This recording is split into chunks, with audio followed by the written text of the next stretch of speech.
Hello there. Welcome to the NPC Sports Podcast. My name is Ben, and I'm joined today by Keegan and Mike.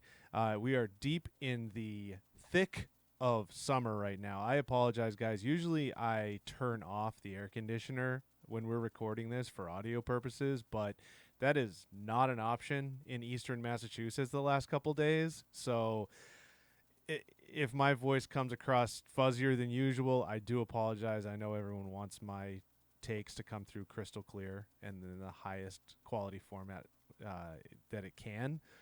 But I got to sacrifice the audio quality to not cook to death here today. I turned mine off, so I guess we'll see who's more committed to the product here, apparently. But Well, yeah, well, I just turned mine off. you're used to it though. I mean, you were lounging on the beach for the past week, so the sun does not Well, scare you at this point. I mean, in line with, I don't want to belabor my own, you know, awful life, but the point of my awful life. But we were there, and the weather was not what it is now. We missed it by a week. It was a lot of cloud cover and even some rain last week. And now this week, while I'm not there, it is like 78 on the beach, and it would have been beautiful. Additionally, yeah, that's I've been, I have been outside though, putting stuff in a dumpster that finally got picked up today. So I am living the dream in the unemployed life right now. Also, my Twitter account got hacked. I'm all over. It's just Well, uh, we're not having fun over here. So it's the summer of Mike Cole. That's what yeah, many I'm getting many many burned people by are this calling it. this light. It's just there's a lot going on. So What was?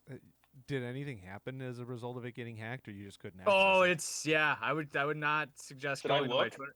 Oh, Yeah, I'm well, definitely gonna actually, look. yeah, go check it out at some point and report it because I am. Let me tell you, Elon, get your shit together, man. Like, you can't talk to a human being. You just can't. And they've rejected me. I said like I had a hacked account, and they're like, "Well, what's the email and the phone number on account?" And so I gave them what it was, and they're like, "Well, actually, that's not what it is." And I'm like, "Yeah, man, they changed it. Like, what do you want?" So I'm just arguing. I've been arguing with robots for the last week and a half. It's bad news. So I So live Brando, reaction. Tough. Brando, is that you? tough. Yeah, it is tough, man. Yeah, not the kind of hacking that you want. Like I'd rather have people trying to sell Ray-Bans on my Right. Instagram Yeah. I than this. Yeah, and so like I have no idea. Like I'm close to start reaching out to like friends who have more Twitter followers than I do because I have another account that I've been like trying to wave my hands at Twitter support, but it's like if you don't have the like I'm just a guy with like 15 followers on the other account. Nobody's. It's just it's bad. It's bad. I don't suggest having to go through it. So. Oh, Yeah, that's one of those things you might just have to pack it in and you're done with Twitter from now That, on well, like because I'm like that's I've been talking to Chat GPT, my best friend, just going back and forth the robot and be like, "What do I do, man?" And they're like, we can do this, this, and this, but at some point it might just be like, "You're kind of screwed." And it's like, all right, yeah. well, it's not good, man, not good. So I don't know what's going on in the sports world because I don't have Twitter anymore. So I'll try my best here. that does sound like a harsh situation. Being on a beach with no Twitter, no social media.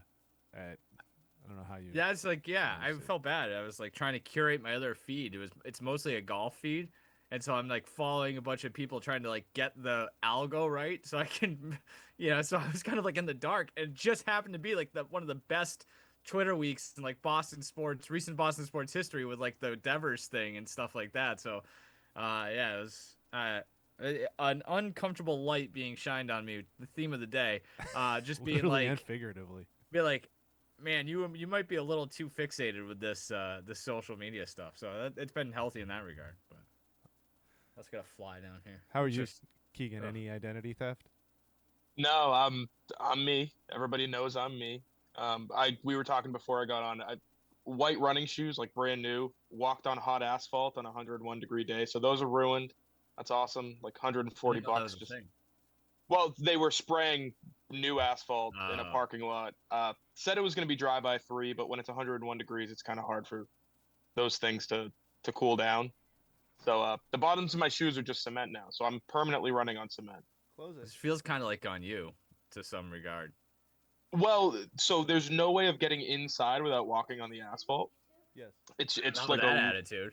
literal Goes it all the way. impossibility. So it was either sit in my hot car when it was 101 Close it all the degrees way. or walk inside and take the loss on the shoes, which is the route I ended up taking. Are you Soft. are you a sneakerhead? Sneakerhead? No, not even a little bit. I've got like 7 pairs of shoes, and it's one for every occasion, I would say. A boot, A a boot? beach shoe, The a boot. organization? So, So no, not a sneakerhead. A little bit pissed that I'm gonna have to buy new running shoes. this is a peek inside what a hipster gatekeeper I am. I used to really like sneakers until like the term sneakerhead was invented, and then they started having like magazines and websites and social media accounts like devoted to sneaker culture, and now I like hate sneakers. I'm like this. It's way too much. The oversaturation of it like has not made it fun anymore. So now I'm like anti sneaker. That sucks too because those are like in. It's not the same industry, obviously, the difference between sports, but just content in general. That's the content that's blowing up right now. If you're trying to get into making a TikTok account reviewing shoes, those kids are making millions of dollars, and I'm trying to write about the Patriots, and it's just not working out. The way the world is shifting. It is. It really is. Should we talk about some sports? Yeah. Yeah, I mean, no one's interested in that anymore, but might as well go for it. And along those lines of things that like I used to like, but now just like overabundance of the content has made me not enjoy it. The Celtics have been making a lot of moves. And I think we all had a feeling when Tatum got hurt, there was a little bit of an opportunity there. They were always going to have to do some business with the luxury tax, but now that they know that Tatum is out for an extended period of time, there's like no reason now to not just kind of punt and start dishing all these big contracts so that they can get under that apron.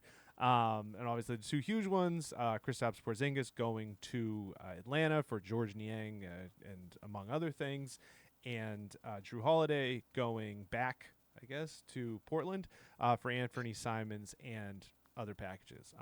You guys, I'm interested to hear your thoughts on the trade. For the purposes of kind of the sports media angle of it, I do think it's interesting from Celtics green teamers. Is there any reaction to a Celtics or Brad Stevens move that isn't this guy's the greatest genius in the world and this is the greatest trade of all time? I always think that that's the most interesting thing. It doesn't matter. I do think I'm not going to pretend like I'm the Anthony Simons, lead scout here. But I do think that the Portland deal in particular was a pretty good return. And Porzingis was always a luxury, not ever a guy that I really considered a fulcrum of their championship contention. He was a bonus to have. But I do think it's funny in the majority of the response to this, Brad Stevens does it again. I don't know. I think that they are good deals, but there's never a thing from the Celtics faithful that's not Trader Danny or Trader Brad has fleeced the NBA once again. I heard some of this on the radio yesterday, so it made me think. I get where you're coming from. I get where those people.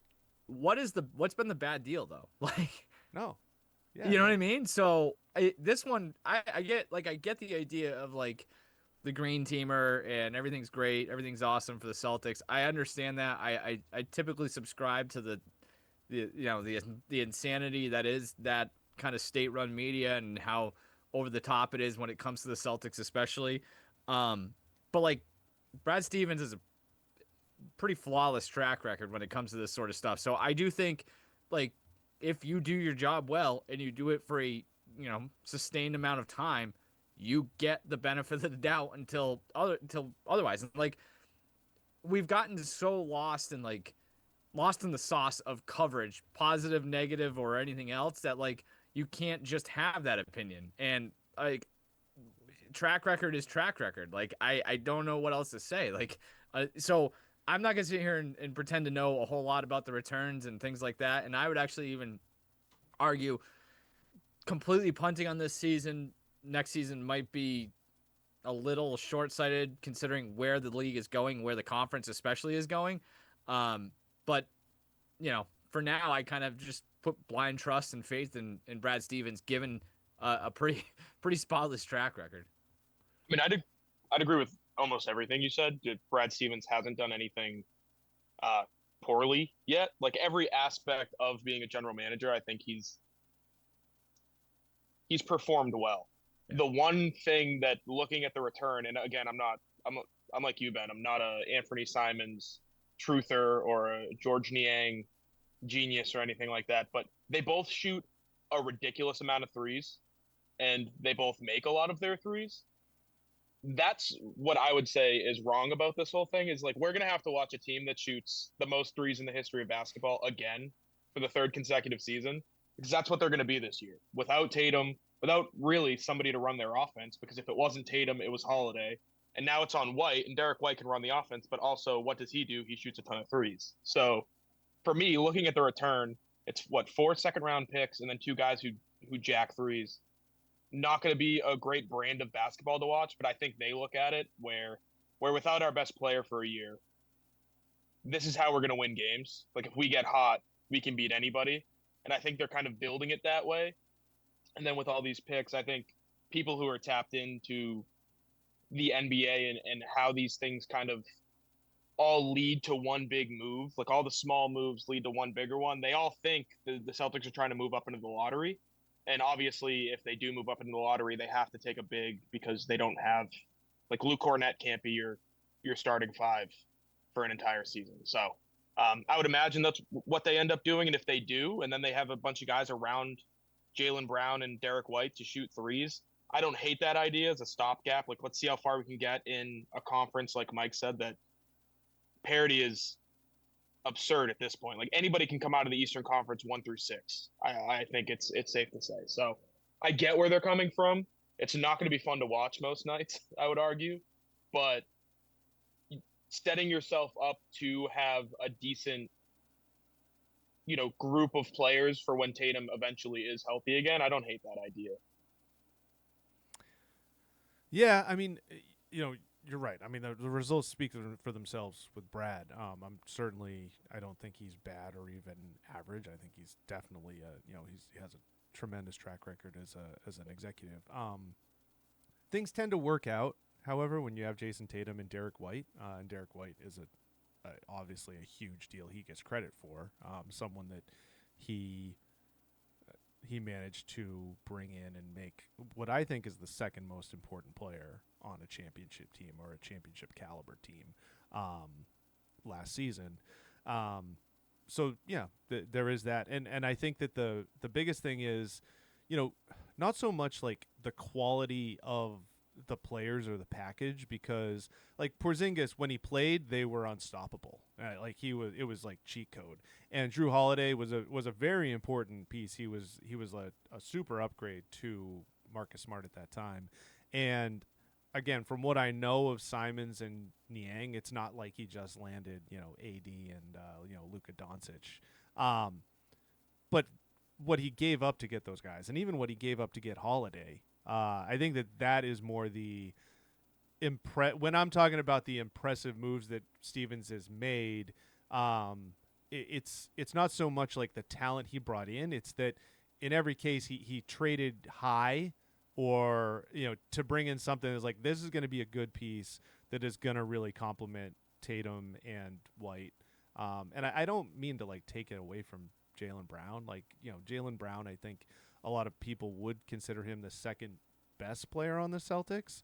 And I think that's probably true, but I still think that the 2 most important players are White and Tatum, and kind of whatever you put around those 2 guys, it's going to work out because those guys are really kind of unicorns in their own right. Yeah, I think the interesting thing too in all of this is people hate when the Red Sox don't spend money or they make moves to get under the tax, stuff like that. And I'm a part of this as well with the Celtics, where they went from having to pay $540 million in salary and taxes to $280. Like, yeah, man, it's smart. So why would you spend $500 million on a team that isn't going to win a championship, where you can, and this will remain to be seen whether or not they do take the savings and eventually use it in future years. But you save the money, you still give yourself a chance to win, and now theoretically you have a little bit of savings to use in 2026, 2027. Really, what will be your last shots with this core? I mean, once Tatum gets fully healthy from the Achilles, he'll be 29. And all right, you've got 4 or 5 years left with him. And that's your last kind of run with him being a superstar, #1 caliber player, in my opinion. So I understand the idea of punting on a year to maybe lengthen the back end of his tenure as your #1 guy. But I think I will say to tee up, Here you go. Mike, you mentioned the punting on this year might be a tad aggressive. I mean, especially in the East. I mean, going into this year, Indiana was considered a nice team, and now they're probably a major injury away from being championship caliber team. The Knicks as well. So I don't know if you wanted to expand or you were about to expand on that, Mike. I was just gonna say, I think I agree with a lot of what Keegan said, but I will say, and I think this is where the Red Sox thing comes in, is like there's a fine line, or there can be at least when it comes to professional sports, between like good business and frugality, and like reckless frugality. And I think this is good business because of the Tatum thing, but I do think it probably has to stop here before it does become borderline frugal. And like, I think for a long time before the Tatum injury, even like Porzingis and Holiday, as valuable as they were to a championship team last year, were obviously the guys that were going to get traded. Like, it was almost a fait accompli. Like, we all knew that this was coming. What, the Tatum injury, the dynamic that changes obviously is now Tatum or White, Brown, anyone else on the roster are up for grabs potentially, and even Sharania reported that they're getting a ton of calls about both of those guys. I don't think, based on what we've seen from other players in the past of similar ages coming back and how well they can perform after an Achilles injury, like Kevin Durant's numbers when he came back from an Achilles injury are really good, and obviously he's still a major player in the league. There's no need to completely blow this thing up. And from like whatever way you want to look at it, whether it's next season or 3 seasons from now, like the core is still there. And I think it would just be like, if you trade Jaylen Brown, for example, like I'm not the biggest Jaylen Brown fan, but that almost feels like making a deal to make a deal. Like, I'm sure maybe there's something out there where somebody wants to get stupid and it does actually make sense to make that move by the pure definition of what it makes sense from a basketball trade. But I still would think long and hard about that, because I think that those are your 3 guys that you kind of build around. And that's what makes the draft capital or the role players that you get from these, ancillary deals so important, is that you're going to have to spend a ton of money and a ton of that cap to those 3 players. And maybe they decide it ends up having to be 2 players. Maybe it's just Brown and Tatum, and they do trade Derek White because they kind of have to. And I'm not going to sit here and say I'm a cap expert, so maybe that's the direction that they do go. And honestly, like going back to what Ben was saying about the White thing, like I think he's a good player. I think he's a great player. He's an Olympian, like he's an NBA champion. Do we know for sure he's going to be this good when he's not playing on the Celtics?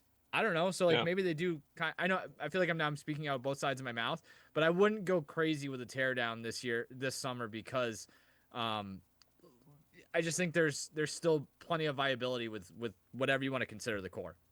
Yeah, I mean there is a little bit of the cover of their moves with the Tatum situation, because I think if Tatum was not seriously injured, the specter of owner Bill coming in would be a lot more of a shadow, because like it is very significant that there's so much private equity in that thing. And I know we like to complain. I am one of the biggest in complaining about like the NFL, for instance, about all these good old boy owners running daddy's team.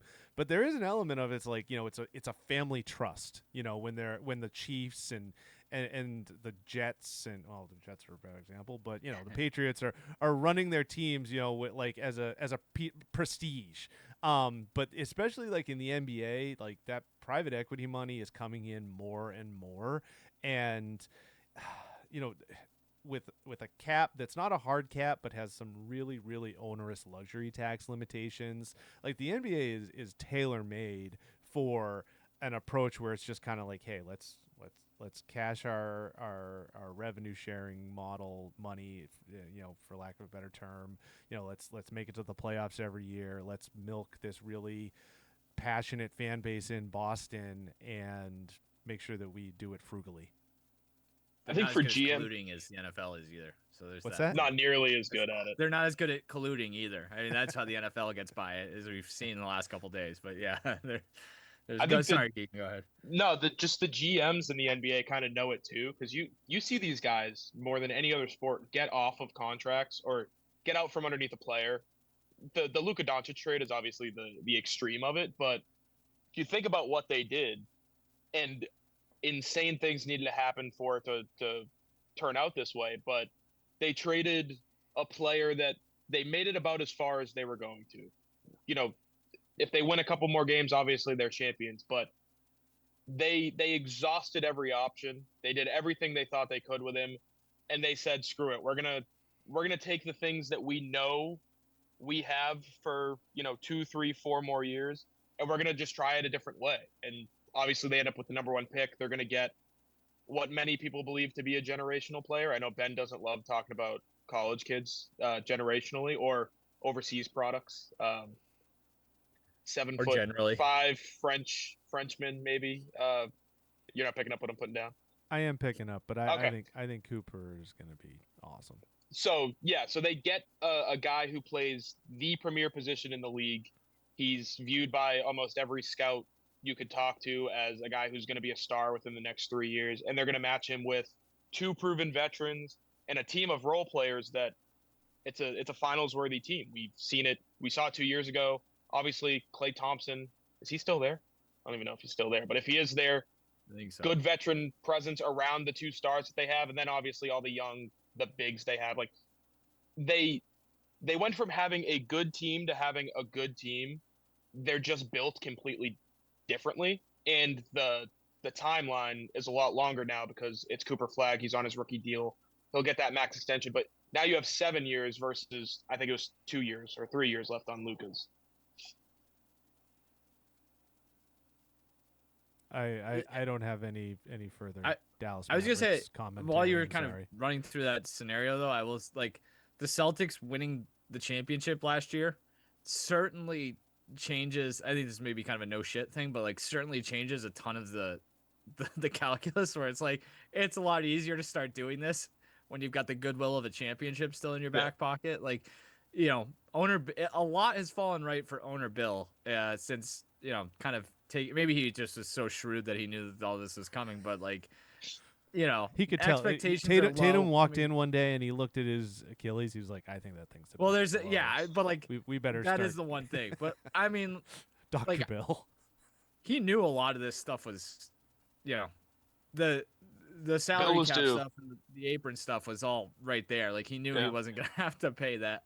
That's why.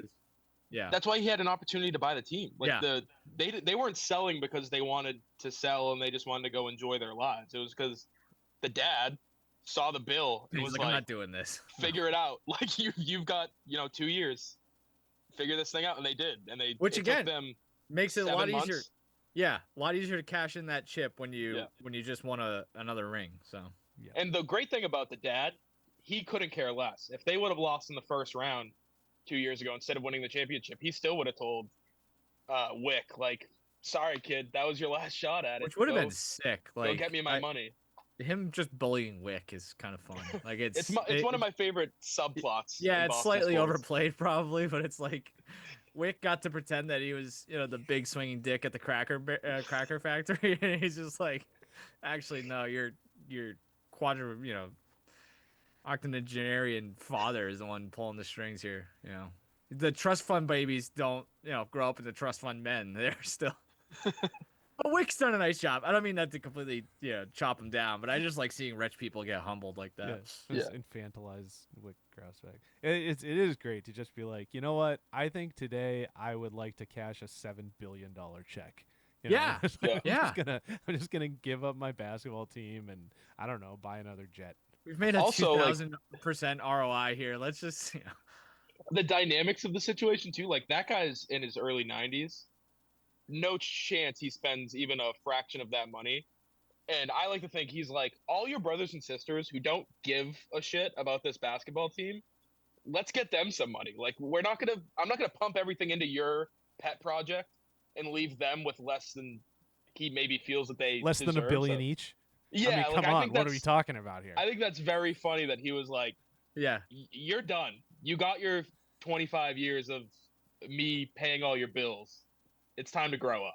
I hope he tries to spend as much of it he can though before he dies. I hope he's just like buys like 4 different yachts, a couple an island, private jets. Yeah. The unfortunate thing about old white dudes with that kind of money is they just give it to politicians. That's how they spend their money. They're like, here's $300 million. So maybe don't spend it all. Maybe. Yeah. Well, I mean, this being the bearded white guy with white golf hat podcast, I think you guys are uniquely positioned to talk about this topic. Well, I would like that money. I'm certainly that. Yeah, if somebody wants to give me $1 billion, I'll show you exactly how a white guy spends $1 billion. Yeah.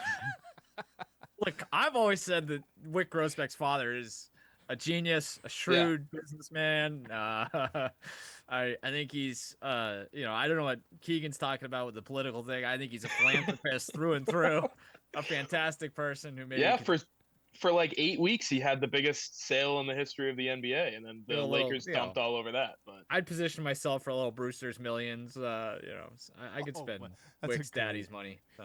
Great reference. Oh man, R.I.P. Richard Pryor. Yeah, so you mentioned the goodwill. That is a really good point.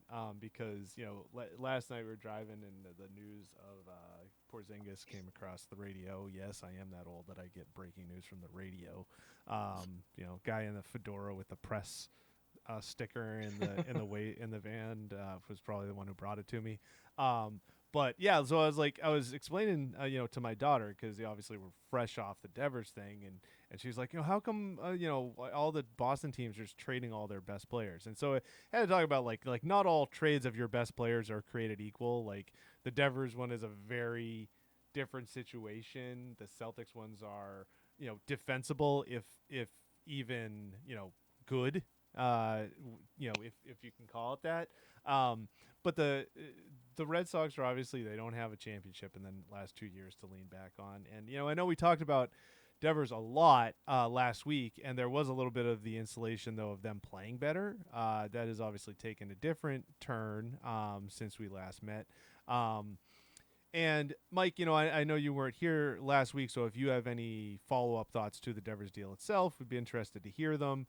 My initial kind of thought in very small sample size of it's been 8-9 days, is that as much as clearing the clubhouse of Devers was believed to be a culture improvement, I do think that there's been kind of a thread that's either snapped or near snapped, particularly when it comes to like Alex Cora, Jaren Duran, some of the other kind of supposedly veteran leaders of this team in the last week, where I don't think that removing Devers from the situation has improved things to the degree that I think a lot of his detractors thought it was going to.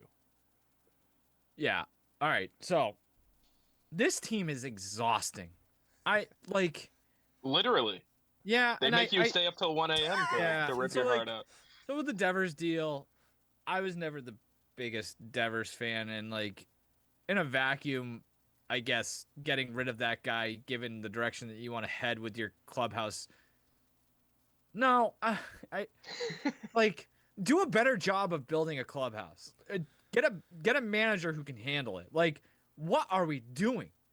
This is the same organization that paid Manny Ramirez upwards of $140 million. I mean, it was a $160 million deal. They ended up trading, whatever. But you can make it work, and that's, I don't want to excuse his behavior, but he gets that amount of money because he's really good at playing baseball, and contain that issue and build around it or build in spite of it. it's not rocket science, or it shouldn't be. But the problem is the chief baseball officer treats it like rocket science. And it's like, yeah, man, communicating is part of the job. And that goes up and down the organization. There's a major vacuum somewhere in there. I'm not going to sit here and say I know who's screwing it up. It could be the manager. It could be the CBO. I don't know. The president, the owner. Who knows? I'm not in there every day. But there's clearly an issue. And it's just, I'm tired of waiting. And I said this a few weeks ago, even before they made this move, when we were talking about how bad they were playing. It's like Sam Kennedy said last year, 95 wins and contending for the division is the goal this year. And now you go and trade your best player. And it's like, what? That doesn't make any sense. But then we're also going to, the kids aren't going to play every day. What? Pick a lane. What are we doing? And it's just, God, it's exhausting. Like I said, it's just tiring. And then for Breslow to come out too and say, like, I think we're better. What? They've scored like 6 goddamn runs since they traded him. You saw literally on Saturday, you lost the game because the guy you traded hit a home run against you. You're not better. It's just, you're not better. And so, I don't even mean it to be, malicious about like the whole like Red Sox thing. Like, I know it's fun to complain about the Red Sox and do that, but like, God, it's just, it's just a continuous kick of the can down the road. And it's like, are we ever going to get to the end of the road? And I don't think you are. And it's just like, you look at like Bregman. Like, I heard Bregman's open to extend it. You better extend Bregman. And because he's the only one who's got any sort of, leadership in that clubhouse now, it seems. But even then, it's like, I don't know if it's a Cora thing. I don't know if it's a composition thing. Like, the Duran thing drives me nuts. Like, Cora's getting ejected from games. Romy Gonzalez is hitting cleanup or what. It's just, it's just, there's no harmony. It doesn't feel cohesive. It doesn't feel like there's a plan. And they just can't. And if there is a plan, they don't do a very good job of illustrating it or telling you. Like, it's just, man, like I said, I'm just tired of it all. It also doesn't seem like I want a baseball team over the summer, and it just feels like the last 5 years that hasn't been a thing. it doesn't feel like there's a way out either. Like, because the way you think of it, all right, blow it up. Get rid of Craig Breslow. Okay, who's going to take that job? Because it's probably Alex Cora. He's probably your only option to take that job. I think that's the only next step. It's Cora's going to be the next guy. But if you do that, you tell everybody, like, hey, if you just throw a fit and you directly oppose what your boss is going to do, we'll just give you the job, which is such a horrible precedent to set. Like, I said it last week. GM wherein, Casas. Yeah. I mean, he hates baseball, so I don't even know if he could name a player outside of the organization. But I said last week in terms of the fact that there's very clearly a power struggle. I think everybody can see it. But in the June Lee story, it was the manager of the team directly opposing the general manager of the team and putting the top prospect in baseball on a public stage to make a mistake. Like, that is incompetence on 3 levels. And it's the one guy that's been here for a long time and who should really have the power in a lot of these little kind of day-to-day decisions in Cora. He's been here the longest. He's been with these players through their development. If there's an on-field decision to be made, it should be his decision. But if he's making decisions not for the better interest of the team, but for the better interest of him personally, you can't have that guy in your organization. I don't want him. I don't want somebody who's willing to do that, running the show. So there really is no way out. I don't think, unless Craig Breslow sees the fact that he's a horrible communicator and he fixes that, and Alex Cora just is like, all right, I'm sorry. I've been an asshole. Let me tone it down. There's really no way out. The communication is the biggest reason why I think it doesn't have a possibility of changing. Like, personalities don't change that much. You can change roster construction and all that. The thing that everyone kind of, latched onto was the tidbit that Breslow ran a computer model and found that their best lineup was, Campbell at second and all that. I think that in a vacuum, that's not the worst thing in the world. I think that every team likely does that right? Like you have computer models. What's our optimal lineup? What's our optimal setup? So that in itself is not a totally egregious thing.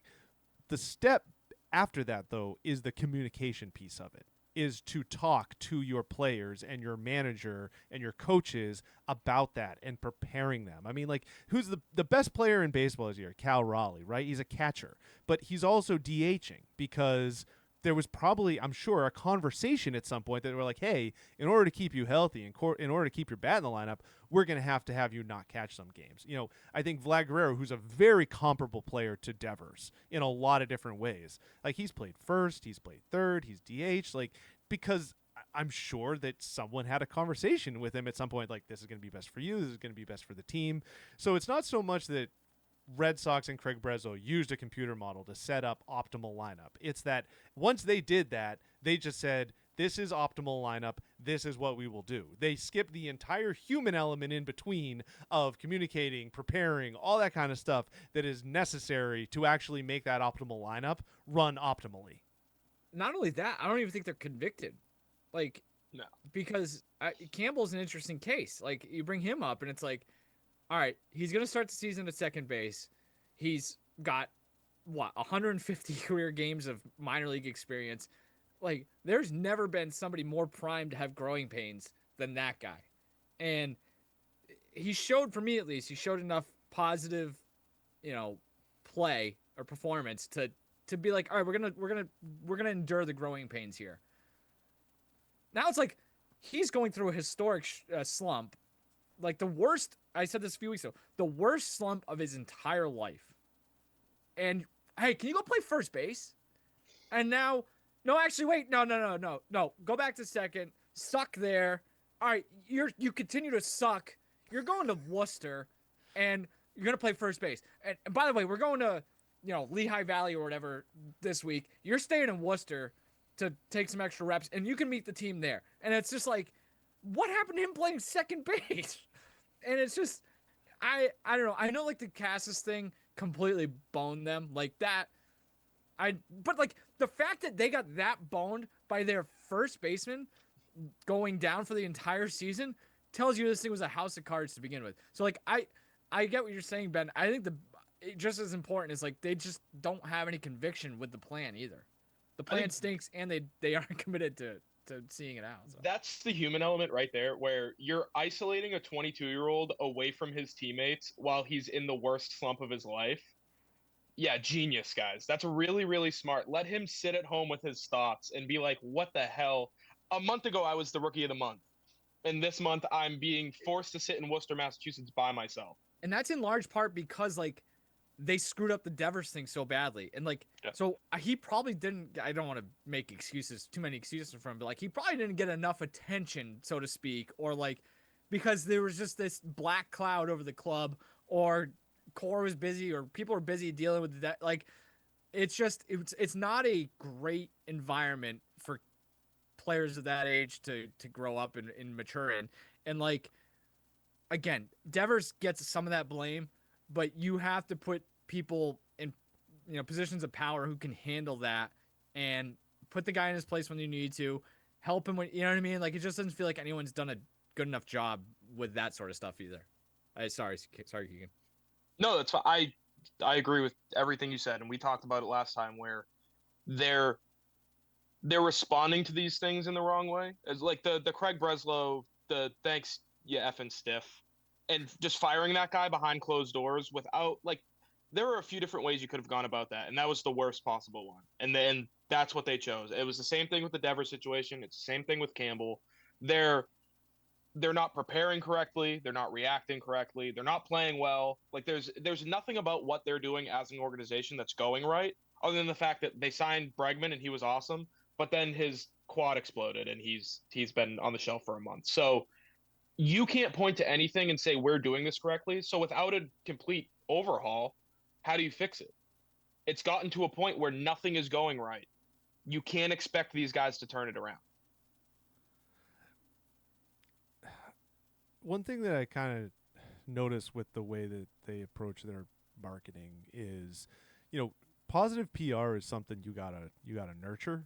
So like you got to build that up over time.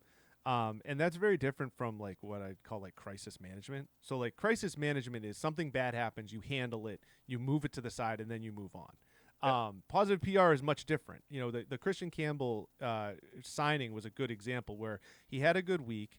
They announced the extension. They had the press conference, and then they moved on. They pushed it to the side and moved on as if it was kind of like a crisis they were managing. Check that box, move on to the thing.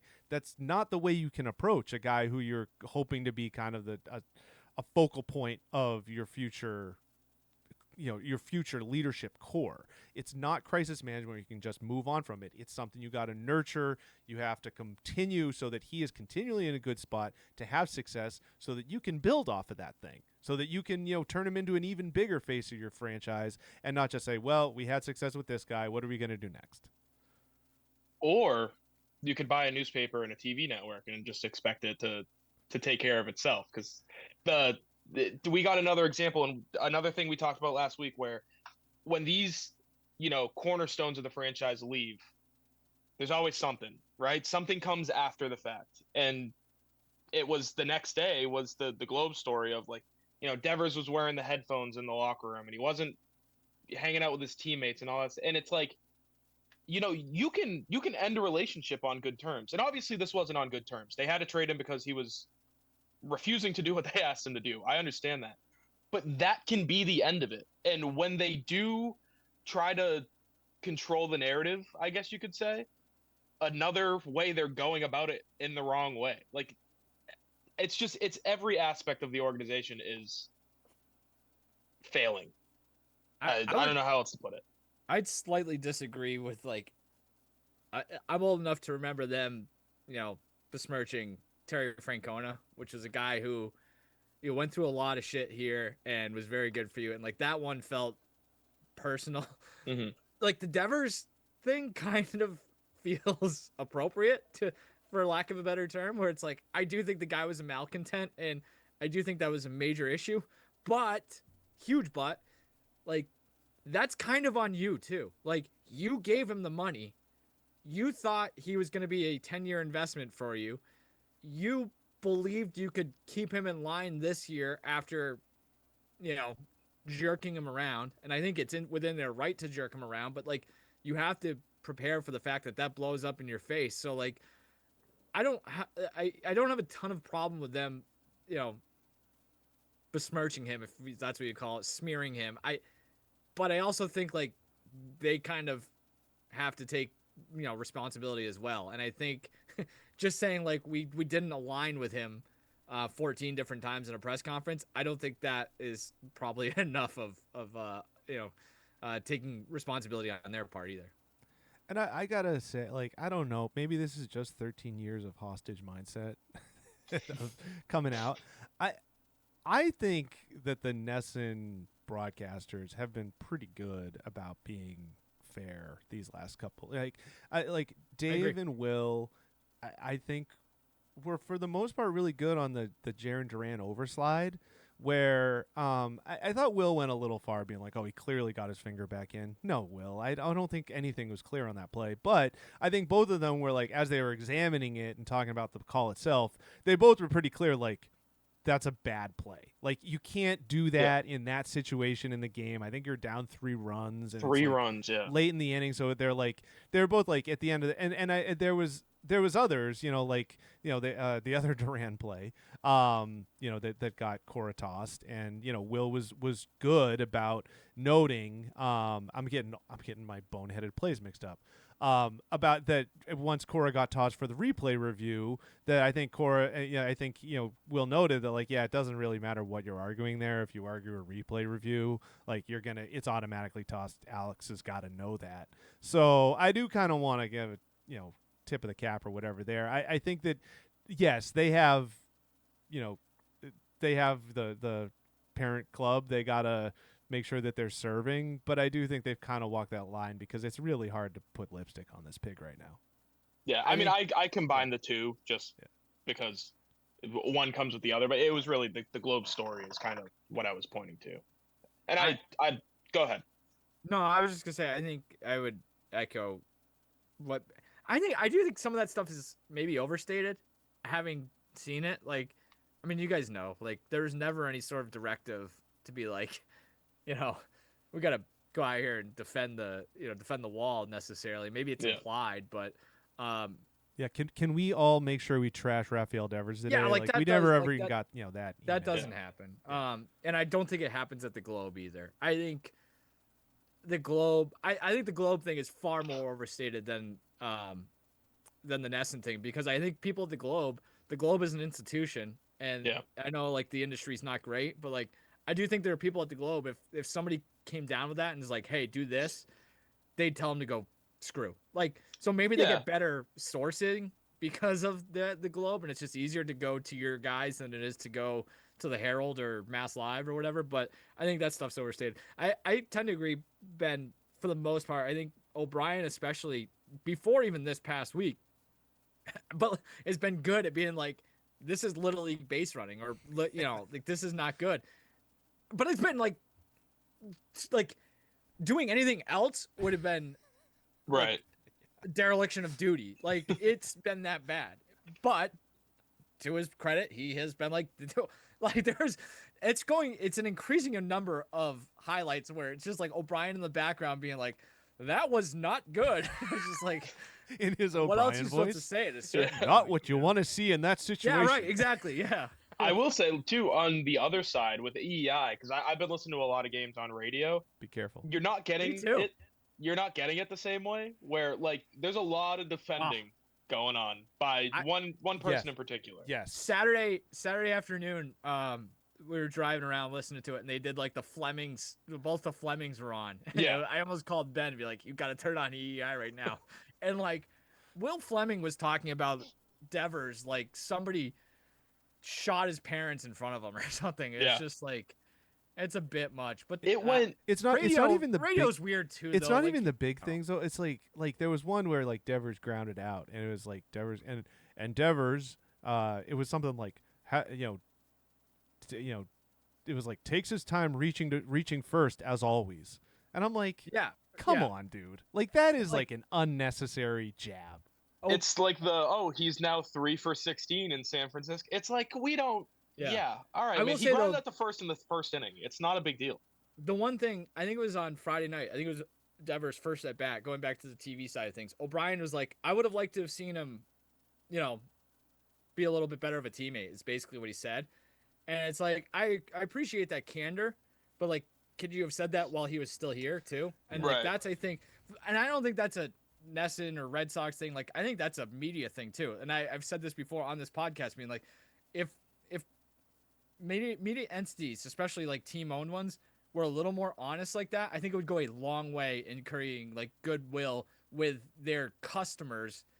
But the problem is like, the people who own your business are going to be pissed. So I totally get that tug of war as well. And it's never, for three people who have been in it, it's never preemptive. It's always like reactionary. Like, actually, whatever is an issue we need to fix, which is awesome from our standpoint for what we did.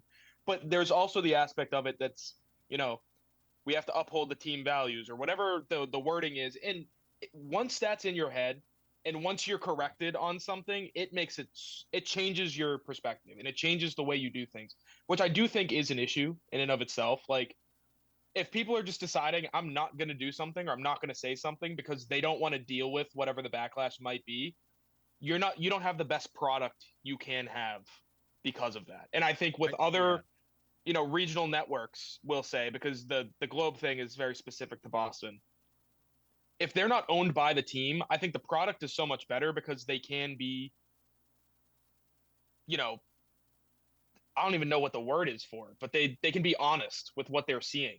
If they they're so just choose. Not walking on his eggshells. Right, exactly. That's what it is. And I do think that's something that people who are outside of it don't really understand, and they might think, oh, they're telling them they've got scripts. They're reading off a script or whatever it might be. And it's like, it's not that bad, but it also is. There are plenty of things I've thought about saying or writing or tweeting, and I've just been like, nope, not doing that. I don't want to deal with it. I don't want Ben texting me, hey, that's the worst. Delete that tweet. Yeah. So it is what it is. It's sort of funny. Like, kind of knowing all this and the way that the tightrope you got to watch, I've kind of started to enjoy, or at least anticipate, what O'Brien might say in certain things. Just his very anchorly, broadcasterly way, like a guy fires a throw into like the 7th row, an unfortunate throw there, but I almost I like it at this point because of how canned is probably too strong a word, but I love what euphemism are we gonna come up with to describe a guy striking out for the 8th time in his last 11 at bats. It's funny in that regard where it's not like the greatest fit. Like he's a much better fit for a team that's 15 games over 500. I was gonna say, or for like a TBS game of the week. Sure, yeah. Right.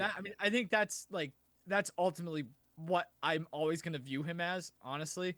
ESPN radio. In radio, but and I think it makes more sense on radio because it's a little bit of a slower It's summer, you got it on while you're at the pool. Like you don't need to be totally opinionated or whatever, but I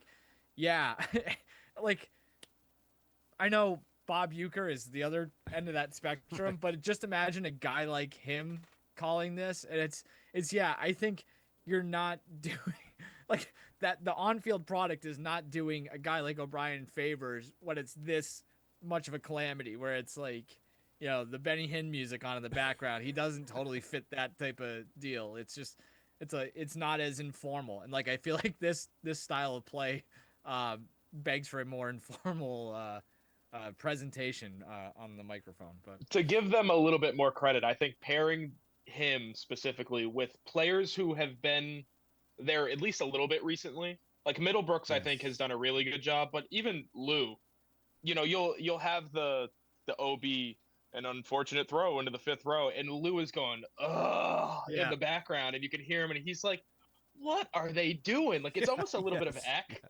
Are you I've been 15 years ago I was doing this shit, and it's not that hard. Or Middlebrooks being like, if you're running backwards into the outfield, it's not your responsibility to call somebody off. Duran needs to, when he's running in, and he's like, my career ended on a play like this. Also, OB brought that up. I thought that was very funny. He was like, yeah, you were involved in it. He's like, yeah, snapped my leg. You have firsthand experience with such a scenario, don't you, Will? But I do like that dynamic. That plays out funny with a bad team, because I get what O'Brien's doing. He's trying to set him up to say something profound. It's no, that's just dog shit baseball is basically what the guy's reply is. It's yes, lean into that. Yeah. He's like, how does that happen? It's I don't know. They just made a bad play, man. They stink. That's the other thing too. They've gotten to the point where I'm questioning what I know about baseball. It's I think this is kind of day one stuff that they're screwing up, the base running and things like that, and throwing to wrong bases and missing cutoffs. And that's a whole nother conversation about the development of baseball, and that kind of brings it all the way back to the Breslow stuff too. And that was a lot of that. I think that was in the Passan story or the June. I forget which one it was, but it's they clearly have a major issue with player development and how they're teaching and coaching players at the lower levels. And I don't think that's totally a Red Sox fault. I think that's part of the baseball mindset now too, where guys are just groomed to be great at showcases and run really fast 60-yard sprints and have pop times that are, sub 1.2 or whatever, and exit velocity and things like that. So, I think it's more optimizing those metrics as opposed to coaching and teaching the game. But that, for whatever reason, it looks worse for them than it does. And I think that's a big issue, right? They get up here, kids get up here, and it's just what's going on? And I think that's part of the reason why Cora loves guys like Ref Snyder and, even Romy and some of the guys that they've brought in, these veteran guys, they know how to play the game, even if they are not talented. And I think that's a bit of where the clash comes in too. I didn't know why I took it down that route, but that's kind of just I mean, I think that's a good, I'd say let's kind of put a note on that and come back to it, because I think we could do its own entire segment on that. That starts way before the big leagues too. That's an 8-year-old thing. Right. Because I did, we've obviously we could rant about the soap opera of the Red Sox all day long. But Mike didn't have his opportunity to rant about Brad Marchand, and the rest of us kind of got our chance to let loose on the Bruins and talk about Brad and whatever our thoughts were on that. I think kind of to catch Mike up really quickly is we thought it's good for Brad. The Bruins crown another king. In somebody who leaves and then has success elsewhere. And it's nice to see he fit with the Panthers perfectly, or at least this Panthers team. And who knows what the future will hold. None of us said that he was going to take it easy, despite what Keagan might think. But I don't know, Mike. What was your reaction, either initial or kind of with a week's time now for to have it digest? Super happy for him. I think it's actually interesting, not to make it about me, but like he was, when I first started my career, that was like 2010 when he was coming up as basically a bottom six plug who was a mid-round draft pick, who's not the most talented player in the world. And he worked his way up the organization, became a leader, things like that. It's a very relatable career path for him. So I think he did all that he could. Maybe he was put into a bad spot. Maybe he's not captain of the Boston Bruins material, but he was somebody who made sense at that point. I think the bigger thing for me is like I don't hold anything against the Bruins with this one, honestly. I don't think there's a whole lot to say about the Bruins with this, where they did the guy a favor. You know what I mean? They got a first round pick when it was all said and done. For an aging veteran, and like where they're at right now, if they let him play out the rest of the season in Boston, didn't give him a chance to go win another cup, he's still a free agent. Who says he's coming back here anyway? They get to a certain point. It's like, we just spent the last 6 months trying to come up with a contract extension. We couldn't do it. Like, I'm going to go test the market. And as soon as he goes and tests the market, he's gone. Just like everybody else. That's the way it goes in any sport, really.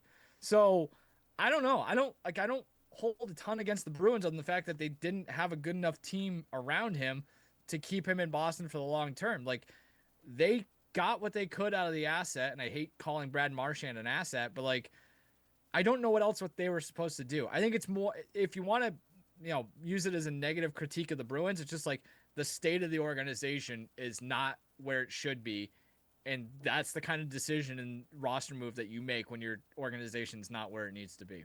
But I'm happy for him, and I don't have a whole lot of problem with anything that's happened since then.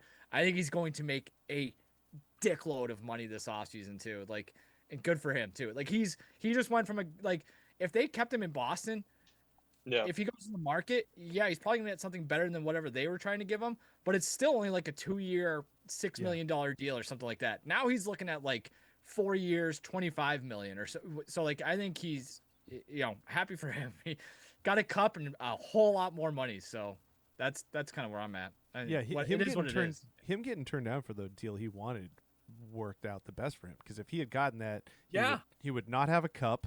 He would definitely have even less money than he's going to get now. Yep. So money and a cup are two pretty good things to have. Yeah. So like, other than that, I'm not really sure what other take there is. Like, I didn't catch up with you guys, but like, any critiques of the Bruins are just like long-standing big picture critiques that have been there for the better part of a year now. Like, that's just Given the other moves, harsh reminder of that. Plus, they're gonna go pick 7th in the draft in 2 days. So like, that's where they're at. Given the other moves they made too, it's like it would have been malpractice to trade, Frederick and Coyle and get off all these contracts and really kind of go all in on the rebuild and not trade Marchand, because he was the only one that was going to get you anything worth something. So it would have been dumb not to. And obviously, the personal aspect of it, go trade him to the best team in hockey and let him try to win a championship. I think everybody went about it the right way, which is rare in these trades, because there's always somebody to point the finger at. But here, I guess the only complaint would be like, if they had done more shopping of him, maybe they could have gotten more from him, but I also think they did right by him clearly Yeah. because they put him in a spot where he could succeed. Plus, like, people forget he was hurt too. There was no, I think it was a concussion. So like, there's no guarantee he was going to be healthy either. So They all also things worked considered. for as long as possible to get the extension done. Yeah. So yeah, if I'm a Bruins fan, I prefer you do that and then still get a first round pick instead of shop him publicly for a True. month or whatever. It happens would in that sport more than any other, where you'll get like an announcement of an extension on deadline day, where it's like, Yeah. We found a way to get it done. Here's our extension. We're actually not trading him. We got him for 3 more years, and they just didn't get there with him. So You're right. Yeah. and like honestly, I don't second guess that either. Like they are in a bad spot. Like that's Brad Marchand at 40 years old is a luxury for a team like that. Yeah. Yeah, and it's interesting what you say about like him developing himself, kind of. And I think that kind of by him being that self-motivated guy, it might have lured the organization into a little bit of a sense of security that player development is easier than it actually is. Because, yeah, I mean, you had your Patrice Bergerons and, like you're really like, blue chip players, obviously like Pasternak, now. But, they also had guys like him and Tim Thomas and guys who were, really, I think, uniquely self-motivated to become better, and they became kind of, real rocks. And I mean rock in a good way. Rock of like, some cup contending or winning teams. And, now they got to a point where they have guys like McAvoy, who is obviously a blue chip prospect who I don't think has really fully lived up to that potential, and then some other players who I think could have benefited from a little bit more guidance and maybe didn't have that unique self-motivation that Marchand had. And it's just one of those things that, like, when that happens, you can't take it for granted as an organization and think it's you. Sometimes you just have those people that are so self-motivated that, you still need to make sure that the next guy that comes along is going to get that developmental attention that maybe the last guy did not need. Yeah, it's also a slight reminder too, like in somewhat conjunction with that not everybody is just going to be like, I feel super comfortable here, I'm going to re-sign at maybe less than market value. And they've done a really good job of identifying guys to extend, and Marchand was one of them at one point. But like, even for guys like that who are as loyal as it gets to the organization, you get to a certain point where like your x-axis of where you're at in your career and your y-axis of chances to win, the calculus becomes a little bit off, and all of a sudden it's like, I'm not going to do that. I would like to go try something else. And like, that's what happens when you start to have cracks in those foundations. And like, that's all tied into player dev too. So like that it's a circular thing too. So I think that's a good point. The Frederick deal is like the perfect example of that. I think it was one of the beat reporters essentially said if his numbers slip even a little bit halfway through they're going to trade him because he now knows what his market value is based off of what he was doing. And if the number goes down, the Bruins aren't going to want to or pay him that amount of money, obviously for a bottom six guy. And they traded him and they got out from under it, and they did the same thing. Coyle's a different player, obviously, but he was playing up with them. They knew where his role is maybe a little bit lower, but they've already paid him and they've already played him up, so they couldn't afford what they would have to pay him for him to stay. So they traded him. I agree with you. They've done a really good job of understanding. Here are the guys we have to kind of capitalize on. Here are the guys who are actual pillars to what we're going to be doing moving forward. Whether they're the right guys or not, I think is a different question entirely. Yeah, and the development misses are starting to catch up to him, and that's how to tie it into Ben's point is that you can only get away with that so long. So, all right, to wrap it up from behind the keyboard, what I wanted to talk to you guys about was being where you're at, career-wise, employment-wise. This is something that I am very fortunate with, in quotation marks. I went through this with the newspaper industry. It took 20 years, but it hit the television media industry as well. And so I just kind of wanted to see, like, how are you guys doing and what have you guys learned, I guess, in the past few months about the media industry, for good or ill, about yourselves, about people and about what it's like to be in kind of this limbo of being kind of like between or post media job, and what the future looks like. Mike's got a little more experience to base it off of, so I'll let you go first. Yeah, I don't know. I think I've handled it pretty well. I'm lucky enough to have been in a place in my career where I was at one place long enough that like I'm set up pretty well coming out of that. Like the uncertainty about what I'm going to do for the rest of my life lingers even bigger now than it has at other points in my life and my career. But like I've got a pretty decent runway where I can kind of look around and figure out what I want to do. I spent 15 years at one media organization. That doesn't happen. And so like you're almost always waiting for that to kind of come to roost. And I honestly think there might be a little bit of relief that it finally did happen in a weird way where it's like, were you going to do this forever? Like for me personally, I'd kind of reached, I think, my ceiling there.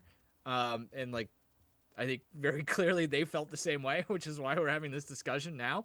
And they didn't feel like I was worth investing in anymore. And I think that's the type of stuff where you look at it and you're like, oh man, like I went through some lean times here for as long as I did. And now they've decided that I don't fit I'm not making $2 million. They could have found a way to kind of fit me in if they wanted to, if they saw something that in me that they wanted to keep. So like dealing with that sort of stuff is a bummer, but like industry wide, I think it's just something you kind of grow to expect. And like, it's just, if it's not today, it could be tomorrow. If it's not next week, it could be in 3 weeks. And if it's not now, it's 2 years from now. So like, I get that. It has kind of helped me rephrase or step back and look at like what the industry is and where I want to go with it. I would be surprised if my next job is anything similar to what I've been doing.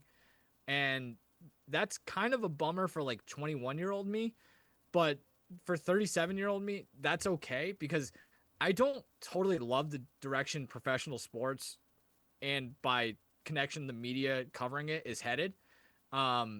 I think the opportunities to be part of that are rapidly evolving, and it's going to be more like, a content handyman type of deal. And like, you're going to have to look for opportunities to either do it on your own or do it in multiple places. I just don't think you can get too comfortable anywhere at this point. And I think that might be more than just a sports and a media thing, but I think it's especially prevalent in sports media. So, and like, yeah, I think a lot of it is like you look at what companies are doing, like there's a lot more user generated content and there's a lot more pom-pom waving. And I'm not saying that like I'm a bastion of journalism, but like a lot of what's being kept, the lean stuff is basically to be marketing arms for a team or entity. And I just don't want to play that game. So I'm cool with like whatever's next. I just don't know what it is. And that's the tough part. The uncertainty is the tough part. But I will get off my soapbox now and let Keagan kind of respond to the same question. Because I know he's in a much different spot in his career. And your ambitions are much different than mine too. So yeah, I think that's the big thing. When everything happened, when we got news, and actually after our last day, Mike sent me a picture of my resume that I submitted to U2 to get hired, and my response was like, I can't believe you guys hired me. And he was like, yeah, I was thinking the same thing. It was a barren resume.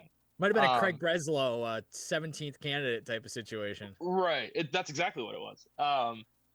So like it's funny to look back at that stuff and be like, I was lucky to have the job I had in the first place.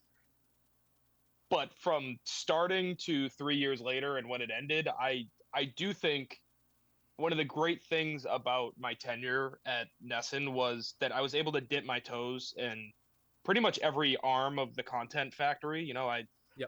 On camera, on audio, helped with social stuff, long form content, short form content, daily production, all of it. And it gave me a good gauge of like, what do you want to do? Because I don't think if you ask 22-year-old Keagan what he wanted to do, it's definitely a lot different from 26-year-old Keagan. And when I'm 30, it'll be different from what it is today. So just from my time there, I think that's a lot of the good stuff that came out of it. But also, when you're forced to face the reality of this is what the industry is and where it's going, it's a lot different from when you would talk when you had a full-time job. Like, what do I want to do next? It's a lot easier to have grander ideas at that stage than it is now. So, when it first happened, a lot of people around me were like, I think this is the push you needed. Because, sorry to spill the beans, a lot of complaining going on when I would get out of work. And, the week's over and everybody's like, if you're not really enjoying it, like, find something new. And I was always, it's a lot easier said than done. And now you're finding that out. So, long story short, for me, it's mostly about sticking to what I believe I'm good at and what I can provide, and looking for jobs within that. But also, if it's not a fit, it's not a fit, and I'm not going to try to shove a square peg into a round hole, which I think a lot of people end up doing. You chase the idea of what you want to do for so long that it's just not worth the juice isn't worth the squeeze anymore. So it's only been a couple months, still looking. I think realizing that, like Mike said, like, if you're going to be doing content, it's going to be as an arm for somebody.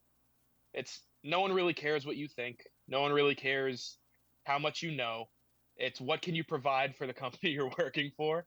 And again, that's one of the great things that Nesson allowed me to do, was the opportunity to tell people, yeah, hey, I can do this, this, this, and this, and this. And if you need somebody to do all that stuff, then I'm your guy. And I've been encouraged by that aspect of it, where when you do talk to people, they're like, wow, that's,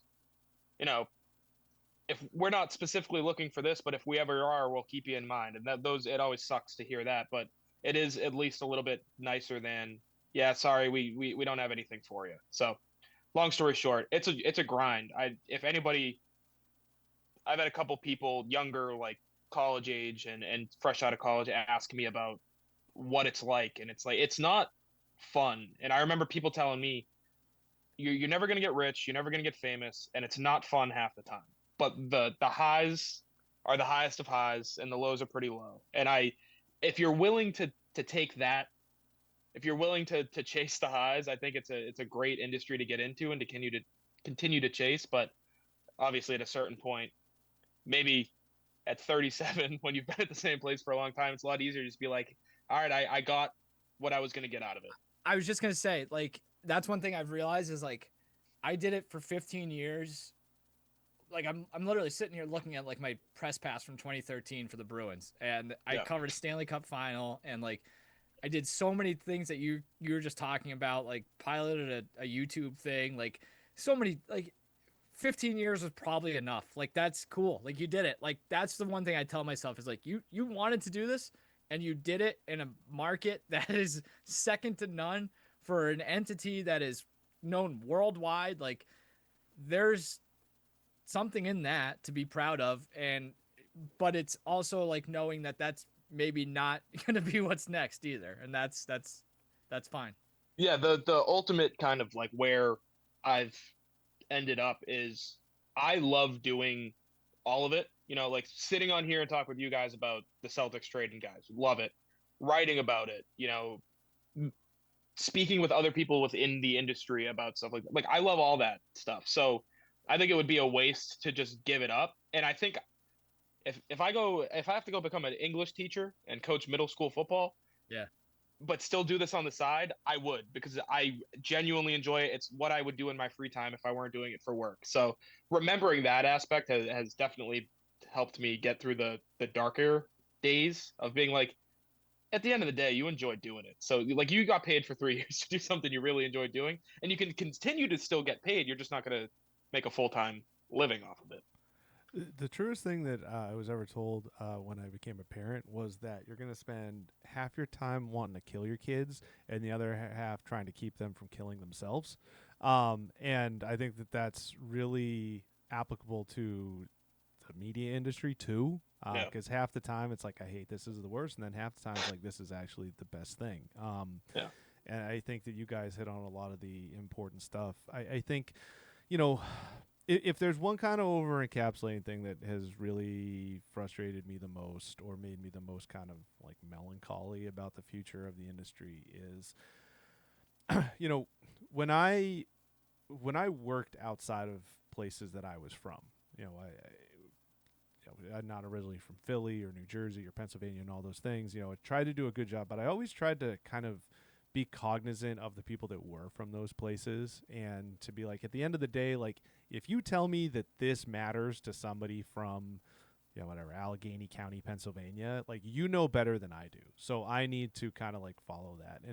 And that I think is my biggest frustration, because I think now the media industry is trying to be all things to all people instead of serving like a regional or a local or whatever it is audience. And I think that that's the biggest change, you know, Mike, from, you know, when you and I joined Nesson. I think I always hate to, and I know you do too, be kind of that like parochial New Englander, being, you know, like, hey, you know, outsiders get out. And it's not quite that strong, but I do think that there has been a change over time of going from that, like, you know, that regional stewards of this, you know, hometown brand to having a lot more voices. And it's not just voices, like decision-making voices, where they're trying to make a Boston sports institution into something that appeals to a broader audience. And I get why you might want to do that from a business standpoint,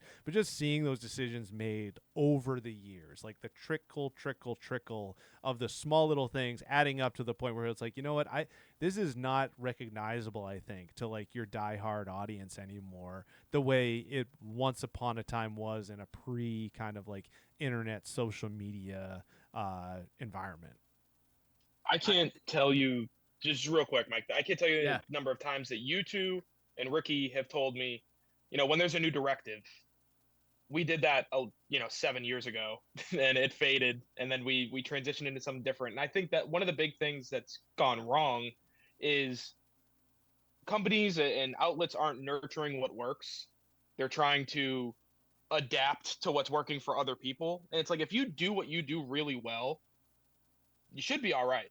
And I think Nesson does Red Sox and Bruins games very well.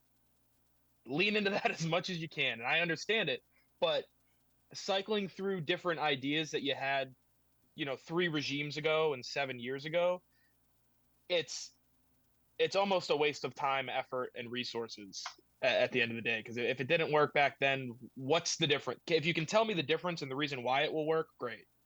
If you can't, if it's just a new idea, it's a bit of a waste. But to give them some credit, that might be why we're having this conversation right now. Absolutely.